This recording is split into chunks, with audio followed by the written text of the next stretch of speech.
जब अब्दाली ने भारत पर आक्रमण किया तब पेशवा नाना साहब ने अपने भाई रघुनाथ राव को एक बड़ी सेना देकर अब्दाली के खिलाफ भेजा। मराठों की इतनी बड़ी सेना का मुकाबला करने का तब अब्दाली में साहस नहीं था, नहीं इतनी उसकी ताकत थी। अब्दाली भारत से अफगानिस्तान लौट गया। रघुनाथ राव की मराठा सेना ने लगभग पूरे उत्तर भारत पर अपना परचम फिर से लहरा दिया, पर इस विजय में आने वाले पराजय की बीजें छुपी हुई।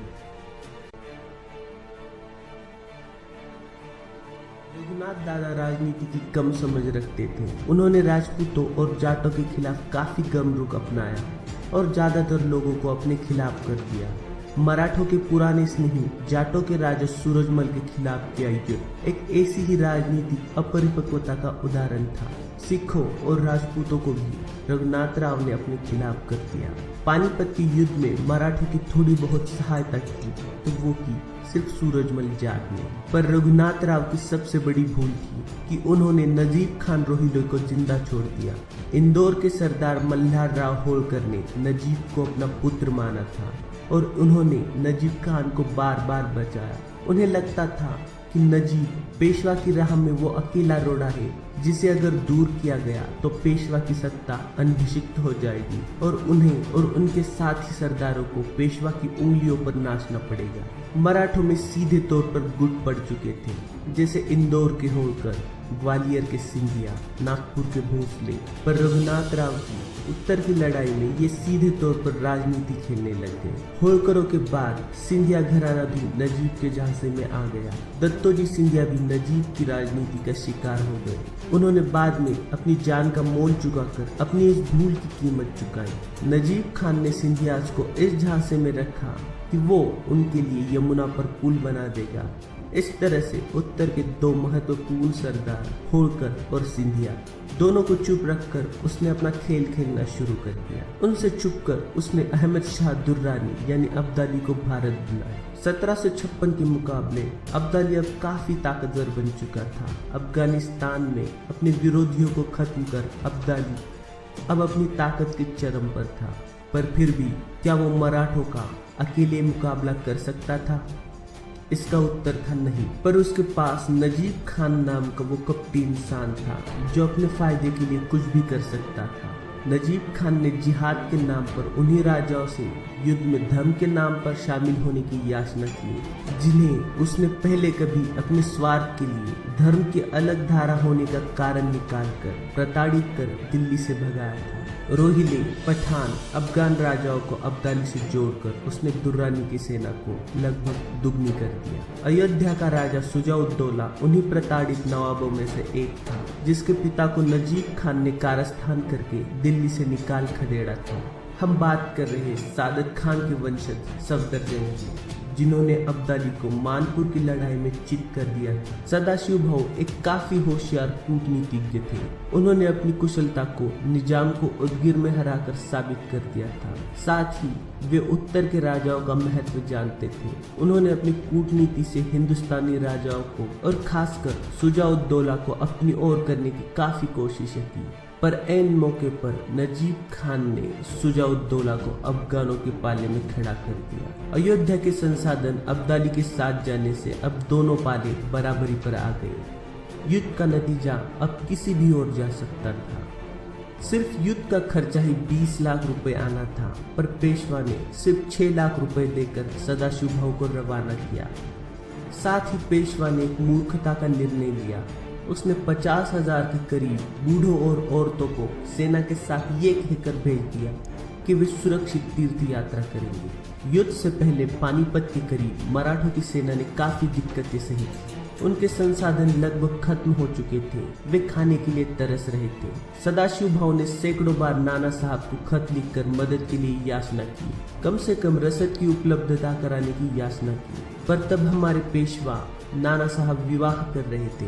पैसों की इतनी कमी के कारण सदाशिव भाऊ को मुगलों के दीवाने खास की चांदी की परत निकालनी पड़ी थी। आगरा के करीब कुंजपुरा का किला है। वहाँ कुतुब शाह और नजीब खान के भाई नजाबत खान के नेतृत्व में एक बड़ी फौज अब्दाली से मिलने की तैयारी कर रही थी। सदाशिव भाऊ ने अपनी बेहतर युद्ध नीति का परिचय देते हुए कुंजपुरा जीत लिया और कुतुब शाह और नजाबत खान को मार गिराया।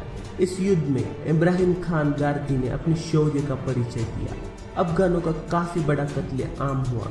जो अफगान बचे वो मुंह में घास दबाकर बाहर आए, ये जताते हुए कि वे एक गाय की तरह हैं और एक ब्राह्मण उन्हें नहीं मारेगा। ये घटना बताती है अफगानों के बीच मराठों की क्या दहशत थी। इस हार से अब्दाली के खेमे में घबराहट और बढ़ गई।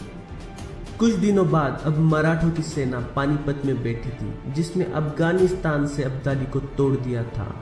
तो उससे कुछ दूरी पर दक्षिण में अब्दाली बैठा था, जिसने मराठों को महाराष्ट्र से तोड़ दिया था। सदाशिव भाऊ को पंजाब से रसद मिल रही थी तो अब्दाली को रोहिलखंड से, पर मराठा सरदार गोविंद पंत बुंदेले ने अब्दाली की रसद तोड़ दी। सदाशिव भाऊ को सिखों से समझौते की आशा थी, पर ये नहीं हो पाया। कुछ दिनों बाद बूढ़े गोविंद पंत रसद तोड़ते वक्त मारे गए। अगले 4 महीने मराठे रसद के लिए तरसते रहे। 14 जनवरी 1761 बुधवार, मकर संक्रांति का दिन। मराठों ने सेना का फ्रेंच स्क्वायर फॉर्मेशन किया, जिसमें चारों तरफ से सेना और बीच में औरतें और बूढ़े थे। ये एक बचावात्मक रचना होती थी। तो अब्दाली ने आधी चांद का फॉर्मेशन किया।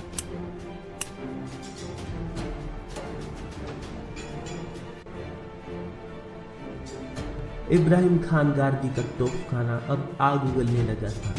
दोपहर तक अब्दाली की सेना का लगभग पूरा मध्य और दाया भाग का पूरा सफाया हो चुका था। सदाशिव भाऊ और विश्वासराव की हुजरात की सेना ने, जिसमें घुड़सवार थे, उसने अब्दाली की सेना के केंद्र पर इतना जबरदस्त हमला किया कि अफगान सेना का मध्य बिंदु हारते हारते काफी पीछे चला गया और वे भागने लग गए। सदाशिव भाऊ और इब्राहिम खान गारदी ने जीत लगभग पक्की कर दी थी। 3 से 4 हजार गारदियों ने 14,000 रोहिलों को कुछ ही घंटों में मार गिराया था। पर कुछ मराठा सरदारों को जीत में अपना हिस्सा बनाना था, तो कुछ मराठा सरदार विट्ठल विंचुरकर के साथ अपने घुड़सवार लेकर इब्राहिम खान गारदी के आगे कूदकर अफगान सेना की ओर जाने लगते हैं, जिससे इब्राहिम खान गारदी का तोपखाना अब किसी काम का नहीं रहता। अब इब्राहिम खान ना ही आगे फायर कर सकता था और ना ही तोपों को आगे बढ़ाया जा सकता था। रोहिलों की पूरी फौज को धराशायी करने वाले गारदी अब असहाय बनकर देख रहे थे। फ्रेंच स्क्वायर टूट चुका था। अचानक से गोलियों की बौछार कैसे बंद हो गई, ये देखते हुए भागने वाली अफगान सेना अब फिर से युद्ध में आ गई। जितनी तेजी से मरे हुए को मारने के लिए मराठा सरदार आगे गए, उतनी ही तेजी से रोहिलों के पलटवार से वो भाग खड़े हुए। इब्राहिम खान और उसकी गारदी सेना आखिरी तक लड़ती रही, पर उसे बंदी बनाया गया। पर अब भी गुजरात की सेना में सदाशिव भाऊ और बाजीराव और मस्तानी का बेटा शमशेर बहादुर अफगानों को बुरी तरह से काट रहे थे। पर अचानक एक गोली हाथी पर बैठे नाना साहब के बेटे विश्वासराव को लगी। विट्ठल विंचुरकर की सेना में 2000 के करीब अफगान थे जो पीछे की ओर रहते थे। जैसे ही वो देखते हैं कि विश्वासराव मारे गए, वे दीन दीन के नारे लगाते हुए पीछे से हमला कर देते हैं। मराठा वीरों को लगता है कि अब्दाली की सेना ने पीछे से हमला कर दिया, वे घिर चुके हैं और हार रहे हैं। इसे देखकर वे युद्ध छोड़कर भागने लगते हैं। जीता हुआ युद्ध गुजरात की सेना हारने लगती है। युद्ध अब भी जारी था। होलकर और सिंधिया की सेना एक साथ थी, पर होलकर युद्ध में उतरे ही नहीं। साथ ही सिंधिया की बड़ी सेना महादजी के नेतृत्व में होलकर के साथ भाग निकली। जनकोजी सिंधिया अपने चाचा तुकोजी के साथ सदाशिव भाऊ का साथ देने पहुंचे। तीनों आखिर तक लड़ते रहे, पर मराठे अब हार चुके थे। सदाशिव भाऊ और जनकोजी सिंधे उन हजारों मराठों में से एक थे जिनका न कभी शव मिला न वे खुद मिले। मस्तानी का बेटा शमशेर बहादुर और जनकोजी के चाचा तुकोजी शिंदे पराक्रम की सीमा पार कर आखिर में मारे गए। दोपहर 2 बजे तक मराठे जीत रहे थे, पर विश्वासराव की मृत्यु के बाद अगले 2 घंटे भयानक नरसंहार हुआ।